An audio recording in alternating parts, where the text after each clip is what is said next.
But before we get into the demo, does anyone have an idea what our theme could be? Oh yeah, they got it. Whoa, someone got it. That was They good. are Yeah. okay. Ella, got So it. we are more obvious than Accurate. we thought. But yeah, we are doing urban greens with Isabell Seidel today. And yeah, please get started, Isabell. Yeah, I did a lot of sketching in the spring, like street view sketching, and what's really attractive, and what I found really interesting. Yeah, you just read about it, urban gardening, like useful plants. Oh, that was what I was talking about, like the Zoom thing. Oh, the funky zoom. Ah, yeah, yeah. I think Yeah. it's like a motion capture thing because I think it wanted to show your hands or something. Okay. Ah, but Okay. it's looking good. It's looking good. Fine. Yeah. Okay. It's coming back. I just have to just Yeah, yeah, like think yeah. again. So, what I found really surprising is how much like people, even in less affluent areas of the world, how much dedication there is to bring green into their lives. Like even in very apparently very poor neighborhoods, people have so many plants, beautiful, lush greens in and around their homes, and I found that very, very inspiring. So that is what brought us to this topic today, and I will quickly show which angle I choose for this. So I will look a little bit to the right, so to capture the door and use the red a little bit as a complementary color to the greens, and then push everything else into the neutrals. Okay, so I'll start here. And I think I will start by quickly locking in like the main shapes. Okay, so we have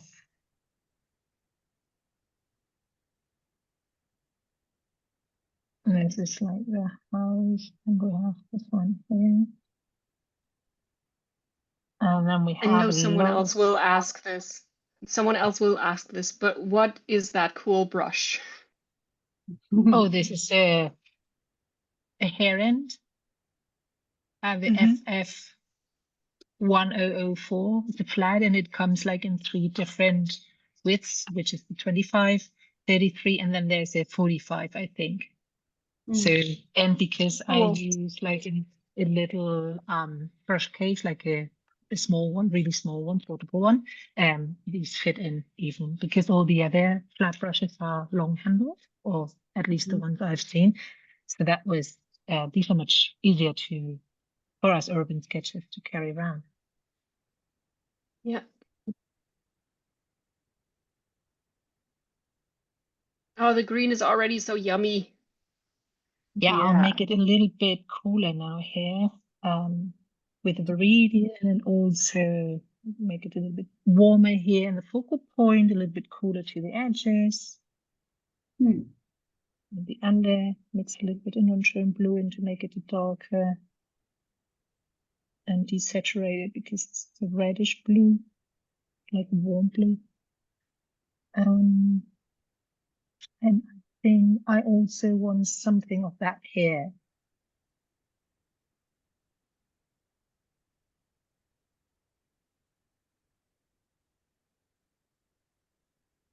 Yeah, I think that's enough. And then a little bit of the turquoise, like a desaturated version. Could be good for. I will put that as an angle, even if it's not, to make it a little bit more dynamic. And the one thing I want to do as well is there are these, well, maybe with a little bit smaller brush.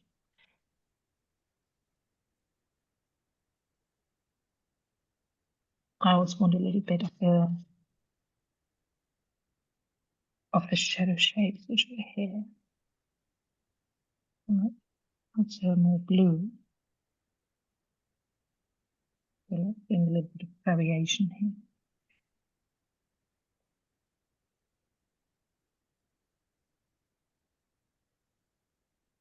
Okay. So the only thing that when you start like with the big shapes, then you have to paint other big shapes around those.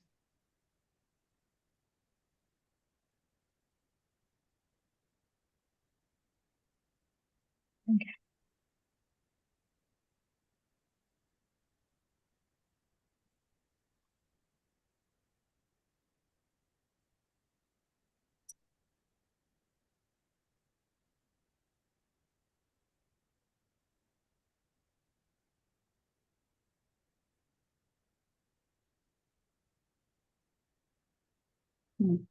So right now, are you mostly thinking about the shapes and the shape relationship? Yeah, shapes and the colors. So I'll put, this is the window here. And now I also want to push that a little bit to the side so it's not lined up as it is in the image. Like making some edits, because if I put it here, then this margin and this margin would be similar, because I put this a little bit more to the right to give more room for the greens.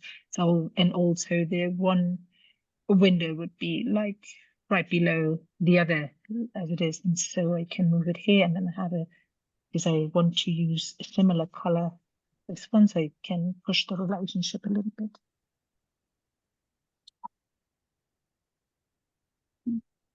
So these are 4.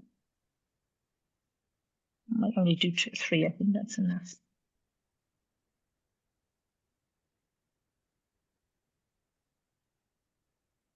Okay.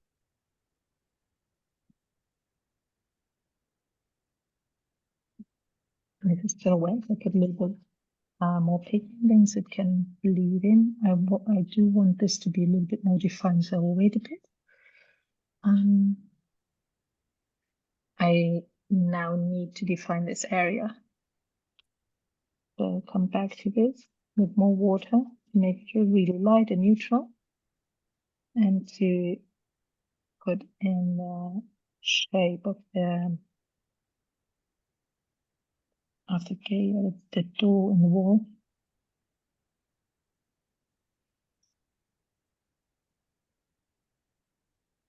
Okay, so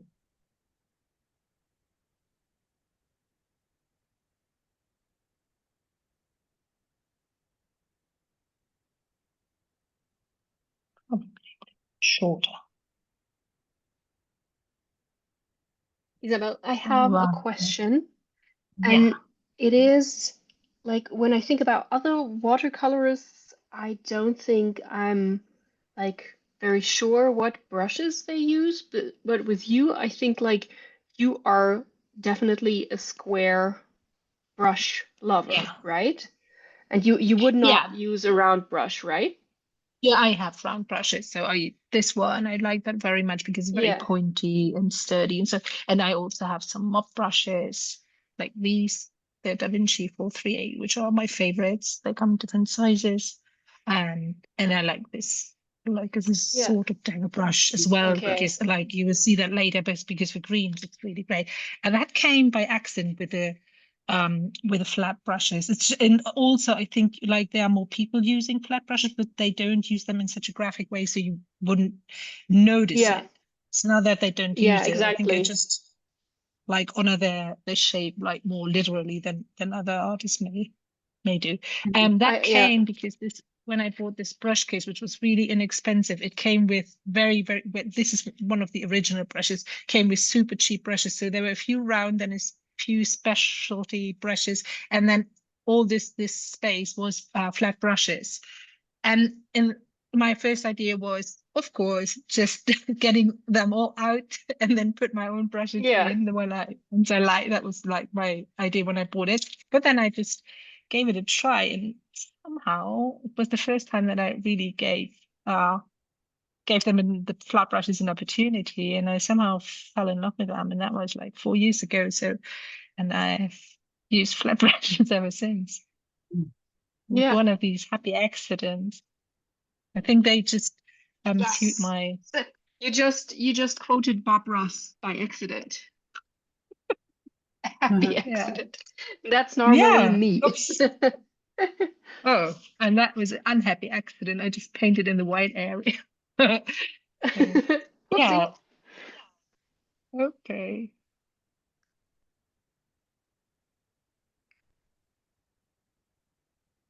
Yeah, I think if we um it's with everything in life, right? If we do things like in a relaxed way, open to just let things happen, sometimes we're Hmm. like happily surprised by the results. Yeah, that's true. True. So this is definitely a case for the round brush because with a flat brush, this is so tricky to paint around.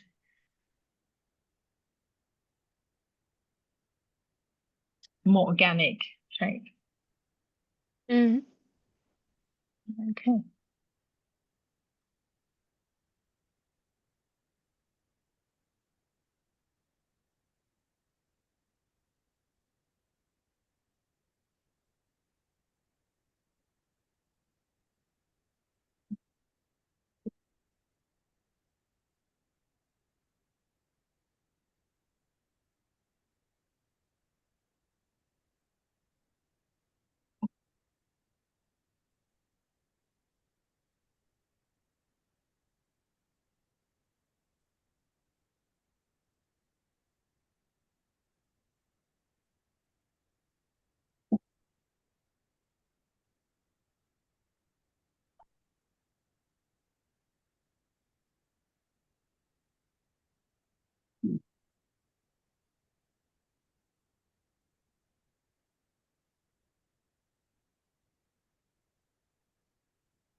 I'll quickly try. I don't know. Do I have to put the micro off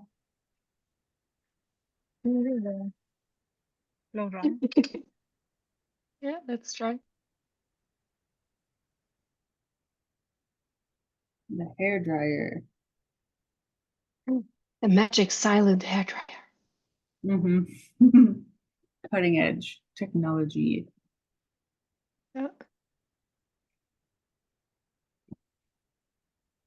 I think that's the next thing Dyson is going to come out with. Like The silent. wizard that Dyson. Yeah. And can it be cordless too? Yeah. But that's gonna make it heavier, you know? True.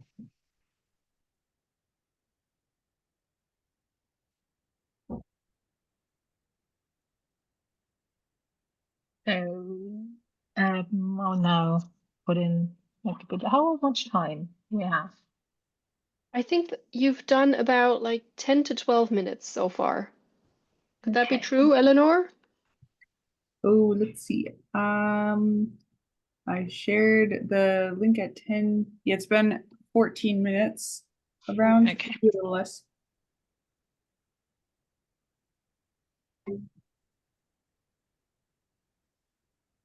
Isabel, I saw on Instagram you're doing some like speed painting competitions. Yeah. What's how did you start getting into that? Well, I wasn't painting. I was teaching at university, and it's at that time I was teaching at a campus which is like an hour and a half driving distance from the studio here. And one day I came home, and my husband surprised me that I would be so mad at him, and then I was like alarmed, could say.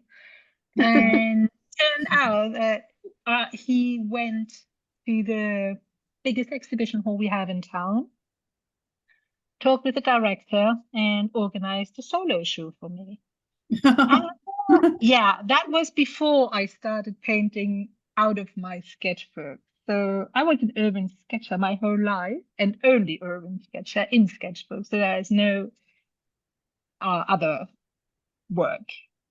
And then he just said that I shouldn't worry, that I would have like 10 months to crawl out of my sketchbook and put a show together.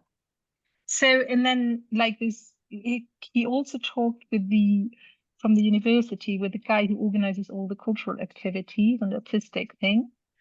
And that guy, some weeks later, sent me an email talking about the speed paintings events. Apparently, it was a big thing here in Spain. It is in many parts, where people gather, like artists come together and then sign their large scale surfaces in the morning around 9 or so, and then they have until 3, 4, 5 in the afternoon to finish their artwork. And then they present it, and then there's a jury, and then there are awards. And yeah, and I thought, like, if I want to put a show together in 10 months, I need to learn how to paint bigger. I need to see how people do that. So I signed up for that, and that was the start of sea painting competitions for me. And then over the years, I found that it is really super important for my studio practice, because it's such a different thing painting with your whole body and on a much larger scale. And it made this thing which was so daunting before, like finishing a painting, knowing when to finish, like it just pushed you so much, because you had to finish the painting, like by the hour you had to present your work. So there was no like overthinking, overworking, all these things. Like, yeah, it was uncomfortable, definitely, but like a super good learning opportunity for me. And I noticed that I'm now at the end of the season, I'm really loose and happy in my practice. And then after the long winter and I haven't been out painting much, then usually like I noticed that in my brush work, and that I'm much like tighter.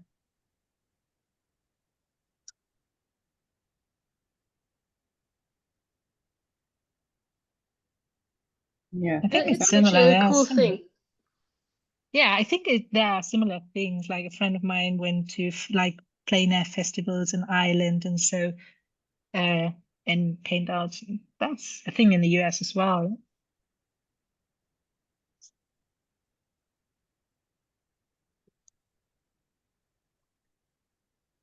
Mm. I'll put a little bit of smaller greens in here as well. As you can see, this is all The small round brush. yeah with a flick. Yeah, to Yeah. get different marks. It's also like a way, if I use like more transparent and try to get more transparent things here, I can like bring in here and make a connection between the neutral areas and connect them over these drops and leaves.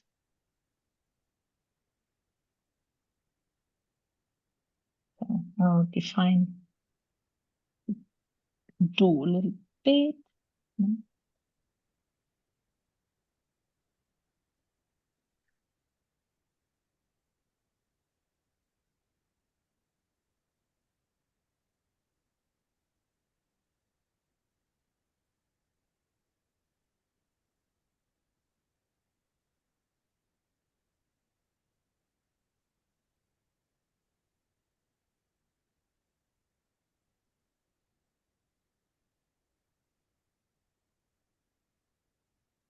Yeah, the speed paintings events are really interesting because there's so many people, like the public is interested in seeing how things progress over the day.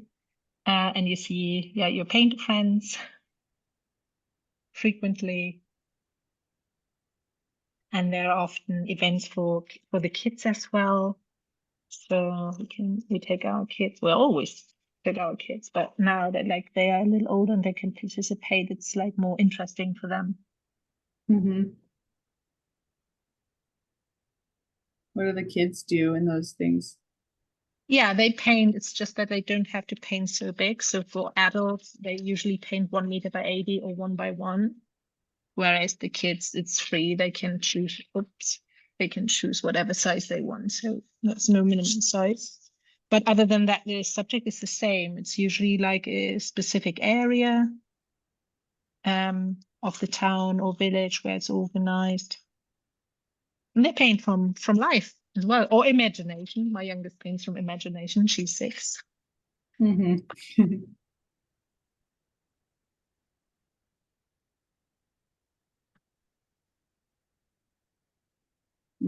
I love when sketching is a multi-generational activity.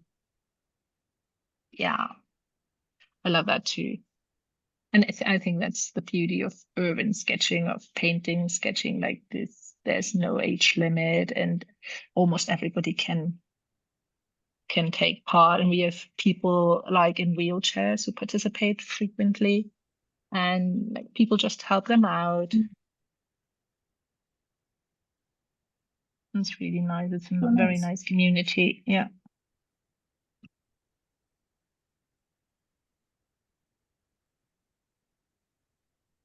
So, are you raising your kids to be urban sketchers?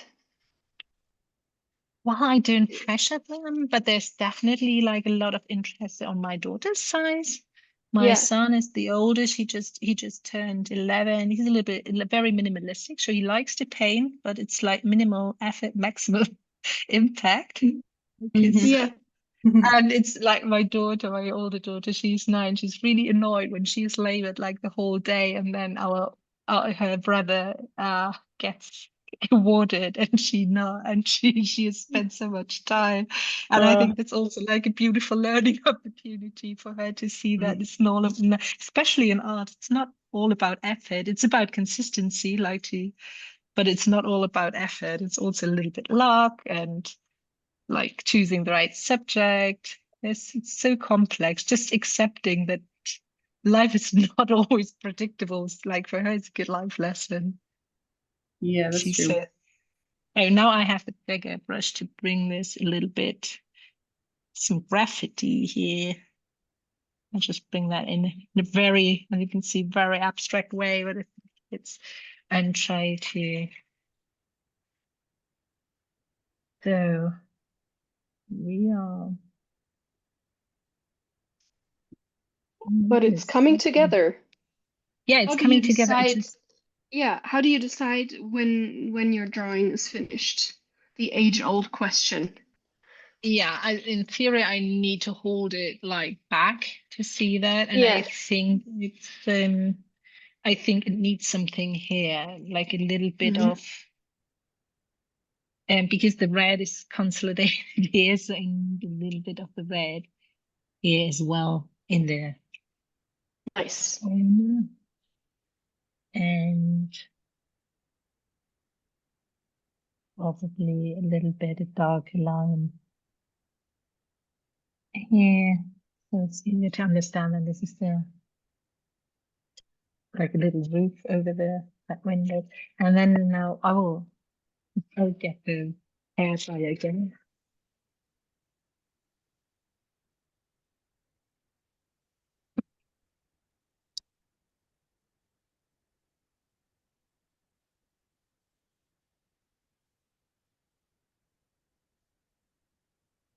So one last question about the speed painting competition.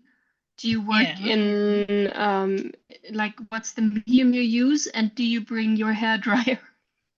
Mm-hmm. No, like I usually work in watercolor. I've been starting in Mm. watercolor because I've always worked in watercolor. Then during the pandemic, I took a break. I had a 10-month-old, a 3 and a 4-year-old, took a break from teaching and started experimenting with acrylics, which I had wanted to do like for a very long time. And then I painted in acrylics for 3 years, 4 years. And then last year I started again with watercolors in speed painting competitions. Honestly, like it's so quick. Like if you work in watercolors, you are done in like 2 hours max. If you work, because there's not more you can do, just can't overwork so much. And with acrylics, you can paint until Oh, the end, until the last minute. So that I don't like that about acrylics. So yeah, and now I do like a mix. I paint in watercolors, and then mm-hmm. at the end I assess my work. I look what's missing, and then I do the edits if necessary. I do that in acrylics because then you can paint Okay. over and be a little bit like opaque, and I like that Mm-hmm. a lot. I need a little bit of shadow, I think. Otherwise, I also would like to have like some lighter. Ah, good old Posca too for the Yeah, highlights. Ooh, yeah, yeah. yeah. I made a mess here with the hand. Like, Part of the process. yeah, yeah, absolutely. Your way of signing it, like a thumbprint. Mhm. Yeah, hand print.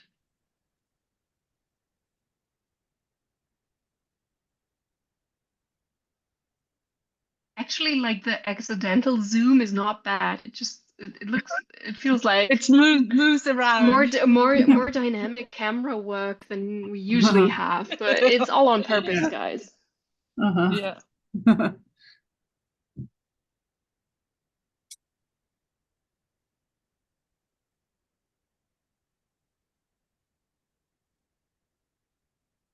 just fuse this a little bit. It was a bit too well defined, and I think like some more lights here.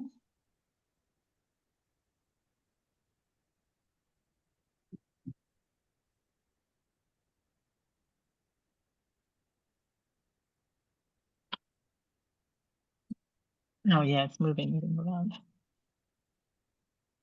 Yeah, I mean, And it it's comes back. like yeah, it comes back and it's like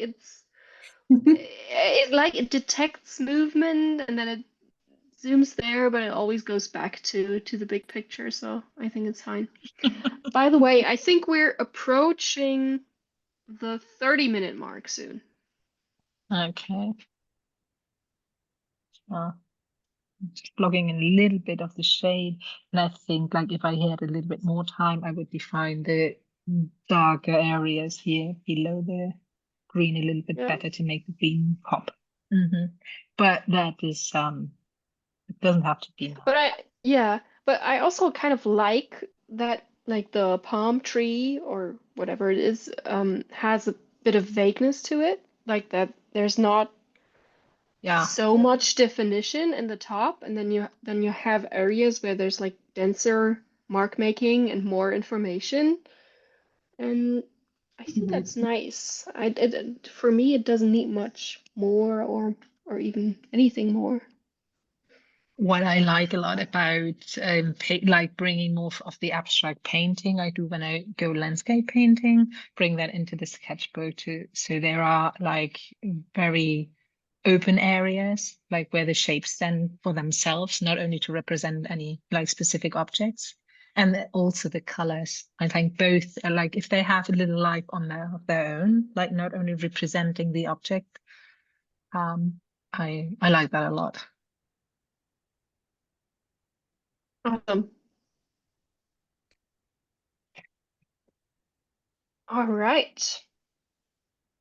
So would you say you're officially done or Yeah, I could probably let it dry and then I would define this area a little bit because it's wet and it's very like mushy. But like in yeah, general, I would say, yeah, that's okay now. yeah. Also, I would probably bring a little bit of orange in here later, like with the color pencils Mm-hmm. to make it a little bit more interesting and to balance the colors. So I have a little bit warmer area here, and so I would like to bring Mm-hmm. something here to balance that out because this is like in the center of the whole thing. And Yeah. this also feels no, it's okay. Yeah, probably would bring something in which is Yeah. not only green, like maybe a little bit more turquoise or yeah. Mm-hmm. Yeah, but in So general I feel that's like okay. you're thinking a lot about like counterbalance points and where the colors are, right? Yeah, Or like yeah, placement that's what of we colors. Yeah, it's super interesting. yeah, I feel very free. Like after so many years, I feel free to like change the like push elements around a little bit, like what I did with the windows Yeah. to like so they form this little nice cute triangle. And then um balance the colors as you said. So like I have this bigger, more intense, more varied element here, the greenery, and then have the other greenery here, which is smaller, lighter, like less saturated. And then this is also again we have this triangle here with a more detailed and smaller shapes. So hopefully the other are two bigger Yeah. shapes. It's yeah, it's always about contrast and balance, isn't it? Mm-hmm. Yes. I Yes. think so. Yeah. All right. Thank you so much, Isabel, for showing us your Yeah. approach to urban Thank greens. you. Thanks to you. Yeah, Thank and I you. hope I hope everyone has mixed a nice puddle of greens or has some nice green colors picked out because we've got some more views with plenty of vegetation.